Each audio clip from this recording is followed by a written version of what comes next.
membagikan dari pertanyaannya. Oh ya, bagaimana pola pikir seperti itu berpengaruh terhadap tindakan murid? Kalau menurut pengalaman dari saya, kebetulan saya sekolahnya itu adalah startup ya, SD 55 Sungai dan SMP 16 Sungai, dan kebetulan juga saya menampung dua sekolah itu, saya mengajar SD dan SMP. Ya. Jadi kalau pembagian hasil rapor gitu kan, orang tua tuh sebenarnya pokoknya ada ratingnya, paling tidak dia minta 1 sampai 10 besar. Tadi kan bapak nanya, kalau menganggap ini gimana? Kalau saya cari rapor aja sekarang, belajarnya nggak penting, karena anak yang satu dengan yang lain itu kan pencapaiannya berbeda. Tapi itu pun sampai sekarang kan dari dulu tuh, dari dulu merdeka kita ngomong kayak gitu sampai sekarang orang tua belum. Jadi kan masih prosesnya masih panjang gitu. Oke, ya terima kasih. Namun terjadi kemarin pada saat pendaftaran di jenjang selanjutnya malah diminta hanya dari berapa? SMP berarti kan? Iya, nah itu kan dilema kitanya. Kalau nggak dikasih dikasih juga agak gimana gitu kan, tapi tetap laporan perkembangan itu kita akan kasih tahu secara pahit namanya berapa, tapi untuk rekap nilai tetap akan kita bikin seperti itu untuk laporan saja. Terima kasih. Ayo bermasyarakat, tak lupa istirahat. Aku adalah anak Indonesia hebat. Boleh semuanya ada? Boleh, boleh. Kita bicara bukan hasil, tapi kita bicara masalah proses. Tapi dengan pembelajaran hari ini, saya berpikir dengan masa depan yang akan dihadapi oleh anak-anak kita 10-20 tahun yang akan datang. Sekarang dunia usaha bahwa mereka tidak memberikan proses. Dunia usaha itu mengendali hasil. Kalau kita masih berproses, maka kita disingkirkan. Sedangkan anak-anak mindsetnya kita pakai mindset untuk pola pikir bertumbuh. Dunia usaha tidak menginginkan itu. Mereka menginginkan hasil. Ketika hasilnya baik, maka itu yang dipandang, itu yang diambil, dan itu yang akan diangkat. Nah seperti itu. Jadi kalau kita ingin menanamkan mindset seperti ini, justru ini bisa menjadi benar untuk kita sendiri ke depan. Guru saya dulu mengajarkan seperti ini, tapi akhirnya untuk masuk ke dunia kerja, dunia usaha mereka, apa yang terjadi? Makanya saja dia tidak tanya skill. Kalau di luar negeri dia tanya skill itu. Saya tak pernah keluar negeri, lihat di TV. Ini kita bicara dunia nyata, bukan dunia hayal ya.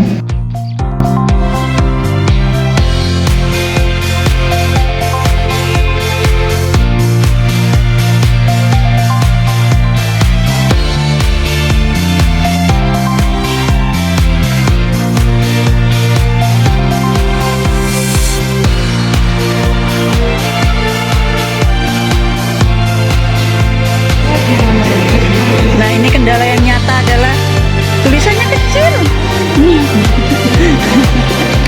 Nanti bacanya susah.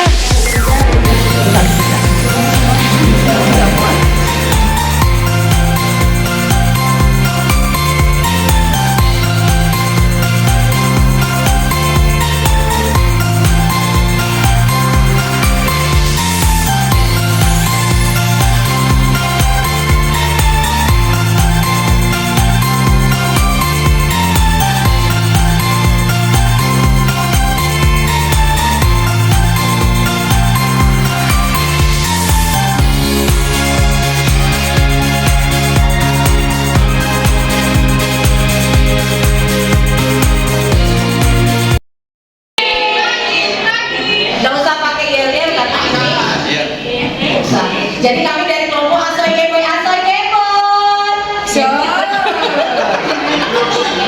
Jadi saya Maria Indriana, Ibu Taufik Oktavia, Ibu Rohima, dan Ibu Agatha Ayang. Kita membahas dari kejadian nomor 1, siswa tidak mengerjakan tugas. Kalau PPT-nya, siswa tersebut malas, pasti sia-sia diberi tugas. Kalau PPB, itu perlu diberi motivasi dan rangsangan agar siswa tersebut bersemangat untuk mengerjakan tugas. Kemudian yang kedua, program sekolah tidak berjalan lancar. PPT-nya percuma dibuat program jika tidak ada kebersamaan. Terus kalau PPB diadakan evaluasi dan refleksi agar program sekolah bisa menjadi lebih baik. Kemudian kejadian yang ketiga, rekan kerja tidak aktif dalam kolaborasi. Itu agak saya tekan sih kan. Kalau pola pikir tetap, percuma melibatkan mereka jika mereka sudah anti terlebih dahulu. Kalau pola pikir bertumbuh, itu proaktif mengajak dan melibatkan mereka serta membuat kegiatan yang berguna. Kemudian yang keempat, hasil belajar siswa menurun. Kalau pola pikir tetapnya, memang kemampuan siswa hanya sampai di situ. Diapakan lagi? Iya, diapakan lagi. Dan itulah betul udahlah. Gitu. Daripada dicelupin, nanti kita nggak yang sampai udahlah duitnya nggak ada. Kalau pola pikir bertumbuh, mengadakan program remedial dan pengayaan yang sesuai dengan bakat dan kemampuan anak siswa. Yang terakhir, guru lain mendapat penghargaan. Kalau pola pikir tetap, pasti ada orang dalam, maka dia memang. Terus kalau pola pikir bertumbuh, membuka forum untuk belajar bersama dengan beliau. Untuk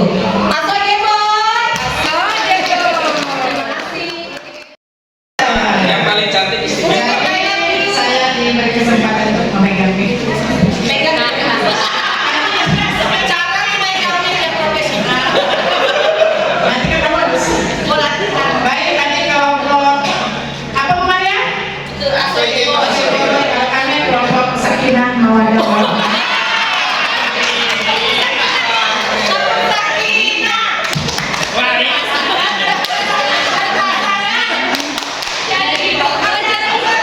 Kayaknya baru nikah. Menyampaikan hasil kelompok kami. Ini sedikit sebenarnya 4 karena masalah respon kami kayaknya banyak sekali. Izinkan memperkenalkan diri. Assalamualaikum warahmatullahi wabarakatuh. Waalaikumsalam. Kami dari kelompok Sakinah Mawaddah Warahmah memperkenalkan diri. Di sebelah kiri saya ada Pak Adian, di kiri Pak Adian ada Pak Tumijan, di kiri Pak Tumijan ada Pak Syukri, dan saya sendiri Pak Syukri bersama fasilitator kita Bapak Ferdin dan Ibu Surya. Kejadian dan peristiwa yang ada di sekolah kami, yang pertama, siswa tidak terima jika nilai yang diperoleh tidak sesuai dengan keinginannya. Jadi kalau dia dapat di bawah 100 itu dia protes atau dia sedih. Untuk pola pikir tetap, maka abaikan saja kata Bapak. Tapi untuk kita yang berpola pikir growth mindset, memberikan ujian atas apapun yang didapatnya, kemudian mengapresiasi sehingga apapun yang didapatnya dia akan menerima dengan lapang dada. Kedua, ada murid yang selalu berkata saya tidak bisa. Untuk guru-guru atau kita pendidik yang punya pola pikir tetap, maka apa yang kita katakan ya sudahlah, memang dia tidak bisa. Tetapi untuk kita yang punya pola pikir bertumbuh, memberikan motivasi, yuk Bapak Ibu bantu mana yang tidak bisa. Nanti Bapak Ibu dulu bantu mana yang kamu tidak bisa sampai dia bisa. Yang ketiga, rekan kerja yang tidak peduli dengan lingkungan. Ini curhatannya Bapak Kapsen. Jadi beliau berkata, guru itu memang malas, biarkan saja, biar nggak jadi masalah. Tetapi untuk pemimpin-pemimpin yang growth mindset akan mencari tahu alasan dari ketidakpeduliannya. Ini nanti kita ke coaching yang tidak cukup untuk menulisnya, jadi ada banyak narasi saja. Yang keempat, ada murid ABK yang tidak atau kurang mendapatkan perhatian. Kalau untuk yang pikirannya tetap memaklumi karena memang memiliki kekurangan, ya udah gitu, dan memang punya kekurangan. Tetapi untuk guru-guru yang berpola pikir bertumbuh, maka akan memberikan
ya.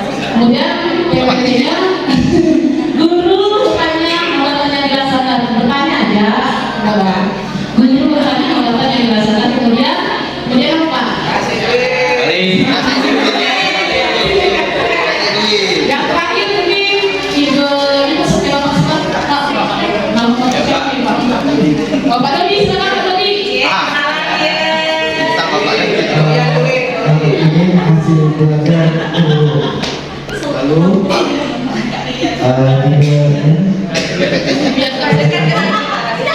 saja, jangan kenal, itulah kemampuannya. Lalu guru mencari tahu sebab dan Cari solusi.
Ibu Deni Maulia. Kami akan menyampaikan hasil LK3. Yang pertama, langkah 1 itu berkaitan dengan contoh integrasi nilai karakter. Yang pertama, tanggung jawab kolaborasi berpikir kritis, mampirnya bahasa Indonesia, nilai karakter yang ditekankan kolaborasi. Yang kedua, Mulia, tanggung jawab kolaborasi dan keluargaan, bahasa Indonesia, nilai yang ditekankan adalah keluargaan. Yang ketiga, Deni Maulia, kemandirian, disiplin, kerjasama, mampirnya pendidikan Pancasila, nilai karakter yang ditekankan kemandirian. Asmawati, kemandirian, tanggung jawab dan berpikir kritis, mampirnya matematika, nilai karakter yang ditekankan berpikir kritis. Langkah 2, pemetaan langkah pembelajaran diskusi dalam kelompok dan tabel berikut. Ya.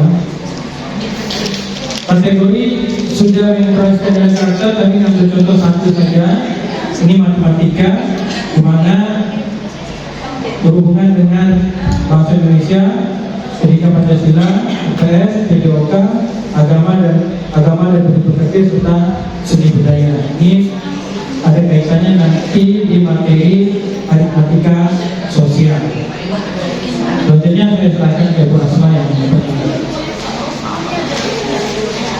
Baik, terima kasih Pak Sol atas kesempatannya. Izin menyambung kembali tadi presentasi dari kelompok kami. Langkah yang ketiga itu adalah tema pembelajaran bermakna. Dan di sini kami mengambil 2 mata pelajaran. Yang pertama itu adalah matematika.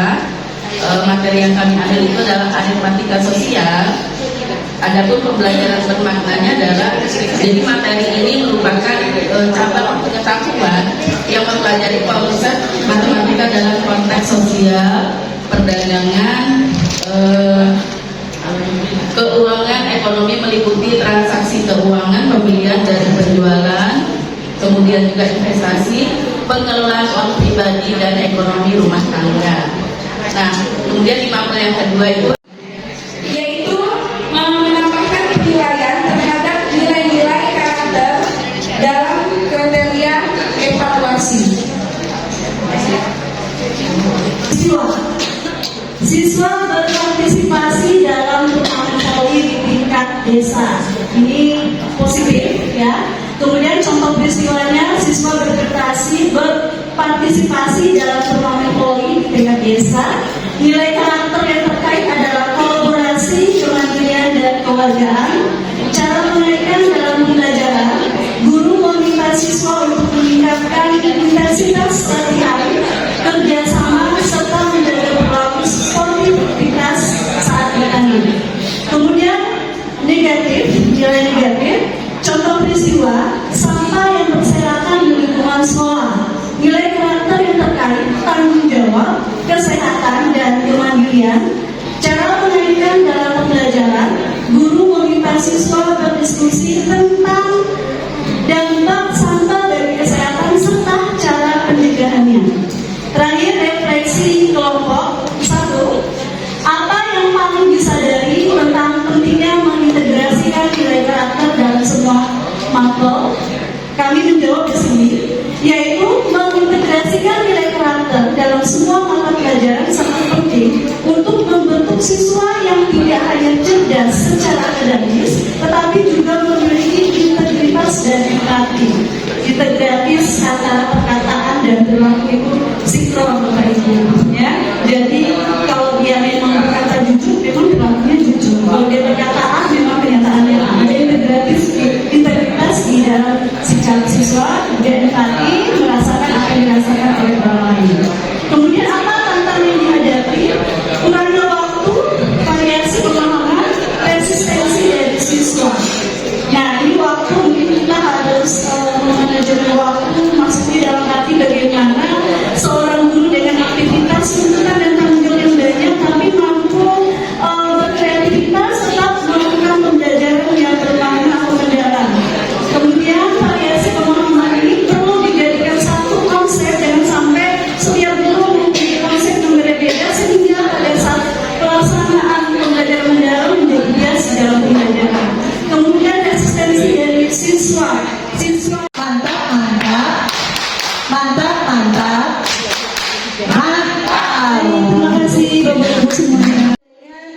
beberapa konten materi yang pada akhirnya bisa diimplementasikan dalam kegiatan di lingkungan masyarakat. Nah, jadi pelajaran yang diambil oleh kelompok visioner pada akhirnya menerapkan secara tidak langsung pertama tentang apa Pak? Pemetaan pola pikir.